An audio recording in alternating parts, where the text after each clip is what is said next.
Nuevamente, muchas gracias por estar con nosotros en esta reunión tan importante para la Red Quipus. Me toca el agrado, el gusto, la complacencia de presentar a ustedes al doctor Juan Eduardo García Huidobro. Él es doctor en Filosofía y doctor en Educación de la Universidad Católica de Lovaina, Bélgica. En la actualidad es decano de la Facultad de Educación de la Universidad Alberto Hurtado de Santiago en Chile, y director del Centro de Investigación y Desarrollo de la Educación, CIDE, de la misma universidad. Se inició en educación como profesor en educación secundaria. Durante 15 años luego se ha desempeñado como investigador del Centro de Investigación y Desarrollo de la Educación, CIDE. Entre 1990 y 2001 trabajó en el Ministerio de Educación. Diseñó el famoso programa, del cual tuvimos noticias tan excelentes, el programa de las 900 escuelas. Posteriormente lo implementó y lo dirigió. Entre 1994 y 2000 fue jefe de la División de Educación General. Ha sido consultor de distintas agencias de apoyo al desarrollo. En el año 2002 se benefició con la beca Guggenheim para estudiar la relación educación y justicia en Chile. En el 2006 fue presidente del Consejo Asesor Presidencial de Educación. Escucharemos con mucha atención por la experiencia y la trayectoria que tiene el doctor Eduardo García Huidobro su conferencia. Muchas gracias. Los escenarios de la formación docente hoy. Me parece importante el tratar de explicar qué es lo que me sugiere la reflexión que me piden sobre los escenarios. Yo puse ahí un par de fotos de un silabario, que es un silabario que se usó en Chile por todo el mundo durante más de 50 años y que se sigue usando, ya no por todo el mundo, pero se sigue usando. El silabario Mate, que su primera edición es de 1890 aproximadamente y la última es del año pasado. Detrás de ese diccionario hay una imagen que es la que me provoca, y es la imagen de un viejo profesor, ¿no es cierto?, que llega a enseñar a leer y escribir a sus niños con el mismo silabario con el cual él aprendió a leer y escribir. Tenemos que tanto el escenario como la partitura de esta canción, ¿no es cierto?, es exactamente la misma. De alguna manera, la escuela ha sido una institución también tremendamente estable y tremendamente cierta. Ahí yo estoy poniendo un conjunto de certeza, que es la que voy a tratar de mostrar durante la exposición, que se nos van quebrando.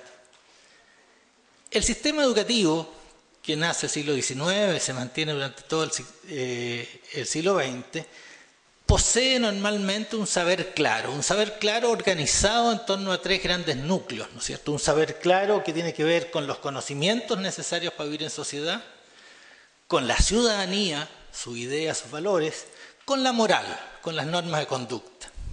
Y por otro lado tiene al lado un maestro o una maestra que tiene también una autoridad clara para hacerse cargo de este saber y comunicarlo. Autoridad en primer lugar posicional. El solo hecho de ser maestro ya daba autoridad. En segundo lugar, una autoridad que venía por el dominio de un conocimiento que él o ella dominaban y el resto del mundo no dominaba. Y finalmente, por una función estatal importante. O sea, todavía yo, digamos, cuando nosotros nos titulábamos como profesor de Estado. O sea, había una función clara. Quiero insinuar que hoy día tenemos una serie de escenarios múltiples, ¿no es cierto? He seleccionado tres, ¿no es cierto?, que hacen que estamos en otro tiempo, estamos en otro espacio y estamos con otro lenguaje. Y por lo tanto, lo que era certeza se diluye, se triza. Y hoy día, y esa es la primera conclusión que quisiera sacar de esta exposición, tenemos mucho más preguntas que respuestas. Y tenemos mucho más preguntas que respuestas, no solamente como docentes, también como papás, también como abuelos o abuelas, también como mamás. O sea, cuando se dice la educación está en crisis porque los profesores son malos, uno podría preguntar, bueno, ¿y qué nos pasa a nosotros, los que estamos diciendo eso como papás, como mamá?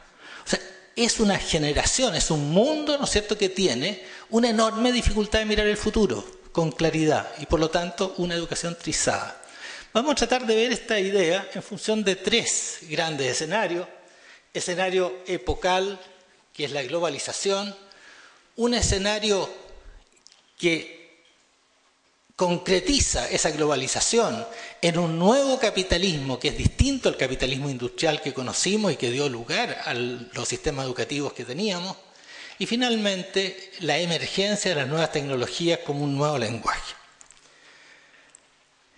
En esa transparencia lo que estoy tratando de decir es que se trata de tres miradas que no importa mucho por dónde empecemos, porque están tremendamente interrelacionadas. O sea, las nuevas tecnologías lo cruzan todo, el nuevo capitalismo y las nuevas relaciones de poder lo cruzan todo, y por supuesto la globalización lo cruza todo. Y tenemos además nosotros la necesidad de mirar, aunque sea someramente, este fenómeno, que es un fenómeno epocal, que es un fenómeno que se da acá, se da en Francia, se da en Alaska, donde nos pongamos en el planeta, desde América Latina. Hay una especificidad que nosotros queremos colocar. Cuando hablo de miradas, quiero colocar también el tono de esta conversación. O sea, lo que yo quiero es dar, entre comillas, algunos puntos de reflexión para mirar otras cosas que vamos a tener que seguir mirando hoy día y mañana. ¿Qué es nuestra profesionalización? ¿Qué es la manera de hacerle, la manera de formar profesores, ¿no es cierto? La manera de ayudar a los profesores a formarse en el servicio. O sea, son puntos interrogantes que tenemos que ir resolviendo, no son posiciones. O sea, podría decir que esta charla no tiene tesis. Siempre hay tesis escondidas, pero no tiene tesis explícita. O sea, con lo cual he querido dejar eso más o menos abierto. Nuevo escenario. Ahí tenemos en una punta el locomóvil, en la otra punta la computadora. Son como imágenes de una transición que explica el momento en que estamos, ¿no es cierto? El hombre, la humanidad, fue capaz de agenciarse una máquina que multiplicó infinitamente su fuerza. Esto dio lugar al capitalismo industrial, al fordismo, a toda la sociedad que se nos va. La humanidad fue capaz de inventar otra máquina, que es el computador. Detrás de él están todas las tecnologías de la información, ¿no es cierto?, que tienen la capacidad, desgraciadamente, no de multiplicar nuestra inteligencia, pero sí de multiplicar el uso de nuestra inteligencia. Y esto es el cambio, este es el origen del cambio que estamos viviendo, ¿no es cierto? O sea, de un tipo de producción que se basaba en la multiplicación de la fuerza a un tipo de producción que se basa en la multiplicación de la inteligencia. Hay ahí, probablemente ya lo pudieron leer, ¿no es cierto?, una frase de Castells que insiste en que la infraestructura tecnológica de esto del Internet es como la base del cuento.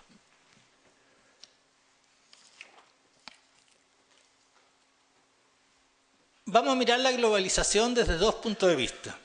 Desde un punto de vista muy genérico, que tiene que ver como cambio de etos, cambio de cultura, cambio de la manera de mirar el mundo y de relacionarnos, y como un punto más específico que es como revolución del conocimiento y la inteligencia que pega más directamente al sistema escolar.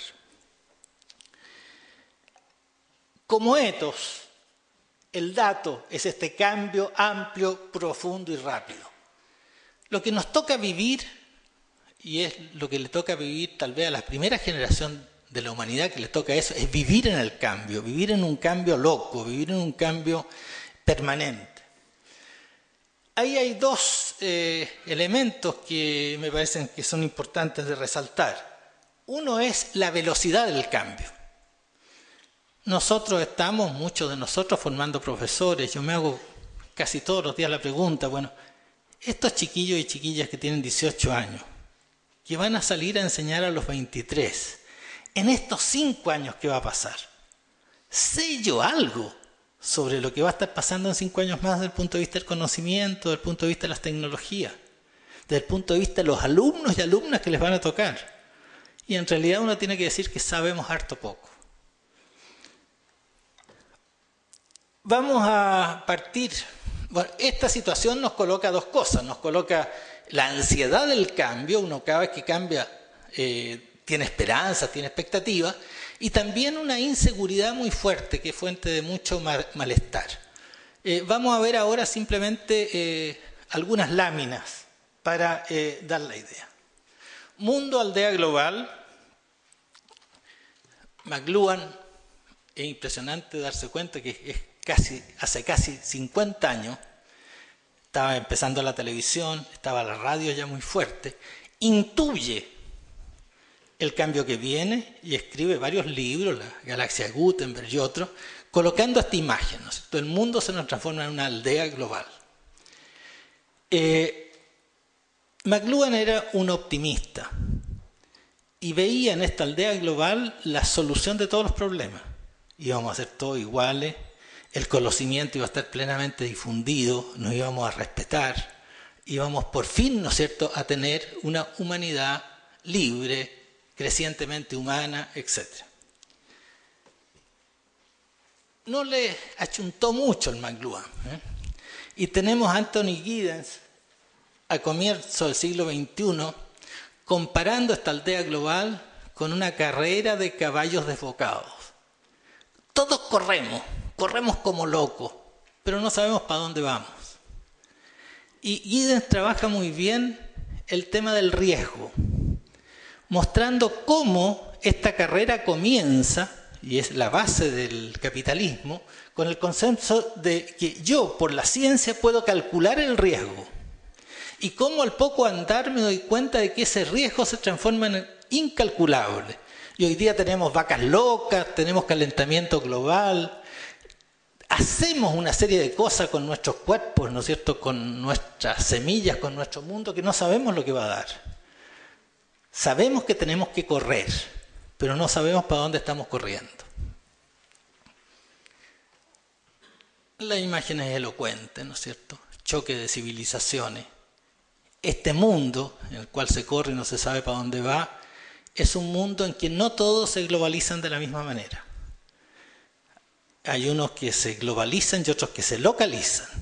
Hay unos, ¿no es cierto?, que ven en esta globalización un camino de desarrollo y de grandes expectativas, y otros que ven arrasar sus creencias, arrasar sus convicciones más profundas, que nos lleva de repente a fanatismo y a acciones como fue esta de las Torres Gemelas, ¿no es cierto?, que todavía tenemos en nuestras retinas. Tiempos líquidos. Bauman ha sacado una serie de textos con este concepto de liquidez.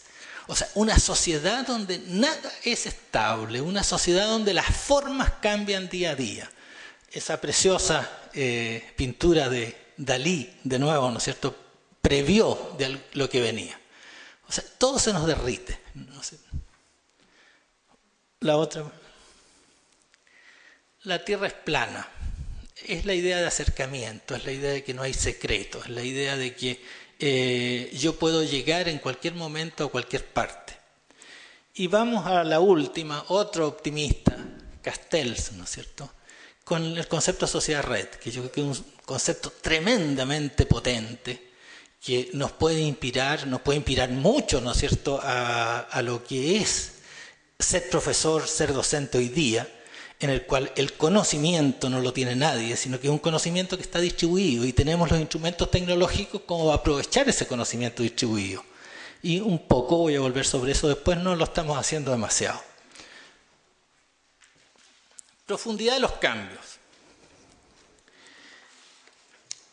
Yo quisiera detenerme en lo mismo que acabo de decir, pero con un poquito más de rigor conceptual, tratando de señalar que esta profundidad de los cambios, que nos cambia no solamente el mundo, sino que nos cambia a nosotros, nos cambia nuestros ojos, nos cambia nuestra manera de ser, mirando 3 conceptos.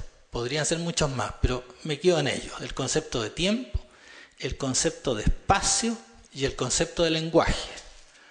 De alguna manera, lo que estamos viendo es que la globalización, más allá de los cambios económicos, cambia el tiempo, cambia el espacio y cambia el lenguaje. Los que se acuerdan algo de su filosofía de enseñanza secundaria, ¿no es cierto? O sea, se tienen que acordar de este concepto kantiano de las categorías a priori. Bueno, Kant de alguna manera dice que nosotros tenemos, para acercarnos a procesar nuestra experiencia, categorías previas, y las 2 categorías que él coloca con más fuerza son tiempo y espacio. En otras palabras, si estas categorías cambian, me cambio los anteojos, veo las cosas de otros colores, veo las cosas de otros portes. Veamos qué ha pasado con el tiempo. Desde luego, la velocidad del cambio hace que la experiencia del tiempo es distinta. En el fondo, todo nuestro sistema escolar siempre ha estado pensado para la permanencia. Ha estado pensado, ¿no es cierto?, para repetir en las nuevas generaciones lo que nosotros somos. Hoy día a esos jóvenes, a esta sociedad, le importa muy poco lo que pasó ayer, desgraciadamente, y le importa mucho lo que va a pasar mañana. Entonces se nos cambia. Por supuesto que el tema de la tradición, que ha sido como el corazón de la educación, no existe o no vale. Se vive, pero no solamente, se vive en la inmediatez, se opera a tiempo real. O sea, yo ahora estaba preparándome para entrar, recibo un teléfono, ¿no es cierto?, de el decano de la Universidad de Concepción, para algo que vamos a tener que hacer el lunes. Entonces, no importa mucho que yo esté en Lima y él en Concepción. Si uno dice hace 40 años atrás, pucha, que era distinto. O sea, hay una forma de trabajar que es absolutamente distinta. Hay algunos pensadores, Sennett y Juan Carlos Tedesco ha tomado esta idea y la ha desarrollado mucho, que dicen, oye, no es cuestión de proyecto, sino que es cuestión de que lo único que hoy día vale es el presente. Y hay toda una reflexión entonces, que yo resumo un poquito ahí. ¿Qué pasa si yo le doy al presente esta tremenda, entre comillas, valga la redundancia, presencia y importancia en la vida? Y Tedesco anota 3 cosas. Una muy importante tiene que ver con la continuidad histórica. O sea, se diluye la continuidad histórica. Si se diluye la continuidad histórica, se le quita absolutamente la importancia a las verdades que la escuela tiene que transmitir. Porque esas verdades están hechas de alguna manera para mantener esa continuidad histórica. Si vivimos solamente en el presente, se corta el valor de la experiencia y el valor de la autoridad. No hay diferencia sustancial entre jóvenes y adultos. Esto es algo que pasa muy fuertemente a nivel de las familias, donde ya la autoridad materna o paterna no vale por sí misma, sino que vale por el respeto que logra captar de sus hijos. Y por supuesto vale en el docente. La autoridad del docente se diluye. Espacio.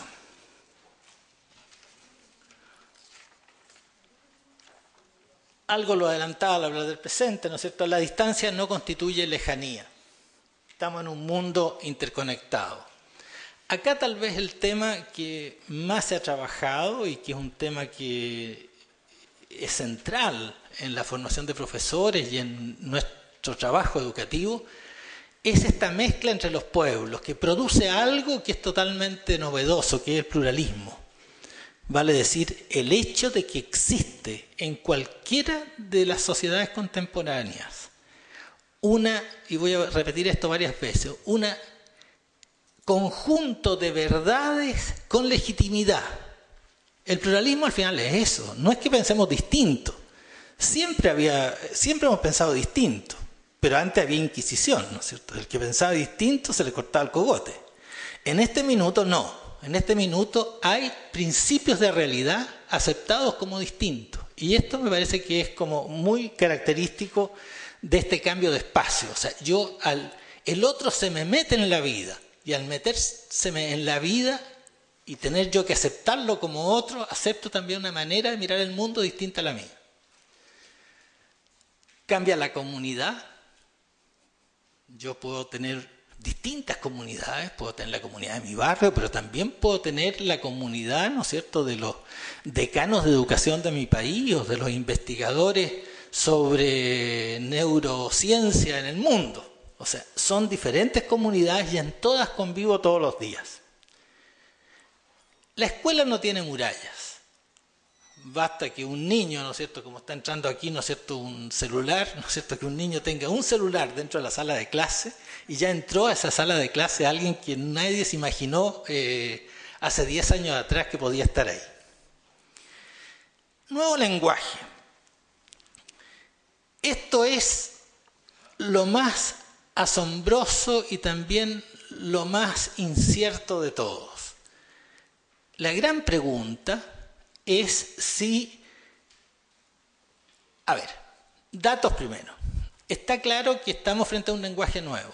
Estamos claro que el lenguaje audiovisual, que es el lenguaje de la globalización, es distinto de la escritura, que es el lenguaje de la sociedad, de la ilustración, por decir algo. O sea, este cambio del lenguaje maestro es distinto.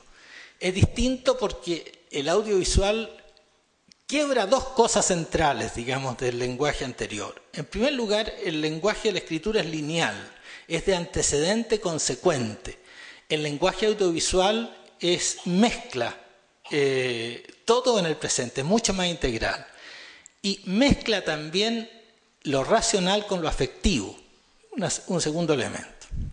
La pregunta es si este nuevo lenguaje es un instrumento portador, o sea, ¿es un instrumento más para comunicarnos o es portador de una racionalidad distinta?